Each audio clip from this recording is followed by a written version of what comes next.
হ্যাঁ, এটা অবশ্যই একটা ভালো লাগার ব্যাপার যে যেন আমাদের সামনে কিন্তু পথ দেখানোর কেউ ছিল না। আজকে যারা যাচ্ছে তরুণরা তারা কিন্তু অনেক কিছু জেনে যাচ্ছে। যেমন আমি আজকে যদি বলি যে যখন আমরা শুরু করি আমাদের অনেক রকম সমস্যা ছিল, অনেক রকম আমরা অনেক কিছুই অজানা ছিল। কিন্তু এখন কিন্তু যারা যাচ্ছে অনেক কিছু জেনেই যাচ্ছে আমাদের কাছ থেকে বা তারা অনেক কিছু। তো এটা অনেক ভালো ব্যাপার এবং এই যে অ্যাডভেঞ্চার প্রতি তরুণদের যে আকর্ষণ এটা কিন্তু দিনে দিনে বাড়ছে। পর্বতারোহণের প্রতি ট্রেকিং, হাইকিং অনেক মানুষ বাংলাদেশ থেকে তরুণরা যাচ্ছে এবং এটা কিন্তু পজিটিভ একটা ব্যাপার। কারণ আমি মনে করি অনেক তরুণ কিন্তু ধূমপান মাদকের মধ্যে অ্যাডভেঞ্চার খুঁজে পায়, তাই না? আমরা বলি যে ওই অ্যাডভেঞ্চার ছেড়ে যারা আমরা পর্বতের এরকম একটা অ্যাডভেঞ্চার আসতে যেটা পজিটিভ অ্যাডভেঞ্চার এবং যেই অ্যাডভেঞ্চার তার ফিজিক্যাল ফিটনেসেরও একটা ব্যাপার আছে, তাই না? তো এটা অনেক একটা আনন্দের ব্যাপার। যেমন আমাদের এই যে বাবর আলী এখন এভারেস্ট লড়ছে, একসাথে 2-8,000 মিটার 3 দিনে করে আসলো। তো এই ব্যাপারগুলো আমি মনে করি যে আমাদের তরুণরা এরকম পর্বতারোহণের যে কঠিন কাজটা আরও অনেক বড় বড় অর্জন নিয়ে আসতে পারে দেশের জন্য। এই ক্ষেত্রে কিন্তু আমাদের একটা সবচেয়ে ইম্পর্টেন্ট একটা পৃষ্ঠপোষকতা দরকার। অনেক তরুণ পর্বতে যেতে চাচ্ছে।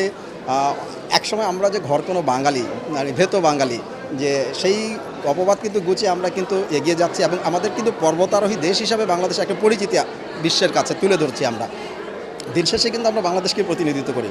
তো আমি মনে করি এখন এই জায়গাটায় অনেক যারা প্যাট্রোনাইজ করে পৃষ্ঠপোষকতার অনেক অভাব আছে আমাদের এবং এখানে পৃষ্ঠপোষকতা অনেক জরুরি। বিশেষ করে আমি মনে করি সরকারের এখানে এগিয়ে আসা উচিত। এতদিন পর্যন্ত আমরা যা করেছি ব্যক্তিগত এবং বিভিন্ন বাণিজ্যিক প্রতিষ্ঠানে বেসরকারি উদ্যোগে, আমি মনে করি এখন এখানে সরকারের দৃষ্টি দেওয়া উচিত এই ক্ষেত্রে এবং এইটাকে অনেক তরুণরা ইন্সপায়ার্ড হবে, তারা অনেক হচ্ছে এবং তারা যেতে চায় একটু পৃষ্ঠপোষকতা। ইন্সপিরেশনের গল্পের সাথে সাথে আমি একটু বিষণ্ণতার গল্প বলবো যে আপনাদের এখানে আমরা শুনতে পাই অনেক ধরনের গ্রুপিং বা এরকম এই ধরনের অনুষ্ঠান, এই ধরনের আয়োজন সবাইকে এক ছাদের নিচে করবেন। আমরা কিন্তু এইবার এই যে এক্সিবিশনটা কিন্তু আমরা আমাদের যেমন বিএমটিসি আমরা একটা ক্লাব বাংলাদেশের প্রথম আমরা কিন্তু উদ্যোগ নিয়ে এখানে অনেকগুলো 18 বাংলাদেশের আমরা 33 জন পর্বতারোহীর কাছ থেকে ছবি নিয়েছিলাম। একেবারে এক্সিবিশন করার মতো যাদের ছবি ছিল না, এখানে কিউরেটর ছিল ইনামাল হক, উনি বাছাই করেছেন এবং সেগুলো বাদ গিয়েছে তাদের এবং 18 জন অংশগ্রহণ করেছে। 4 জন নেপালি শেরপা ছিল, মোট 22 জন। তো আমরা ভবিষ্যতে ইচ্ছা যে এটা একটা শুরু, তাই না?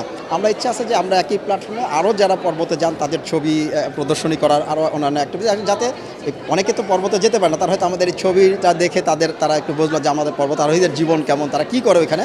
আমাদের ইচ্ছা আছে ভবিষ্যতে হয়তো এখানে আরও সংখ্যাটা বাড়বে এবং এটা আসলে কি একটা যদি আমাদের যেমন cricket control board, football federation বা ওইখানে আছে, এইখানে আমাদের এরকম একটা কোনো সংগঠন নাই। এখানে যারা কিন্তু একটা ক্লাবগুলো আলাদা আলাদাভাবেই ওইখানে আমরা কার্যক্রম পরিচালনা করি সবাই। তো এরকম যদি একটা গভর্নমেন্টের একটা বডি থাকে তাহলে কিন্তু ওইটা যে সবগুলোকে একটা আমব্রেলার নিচে চলে আসতো।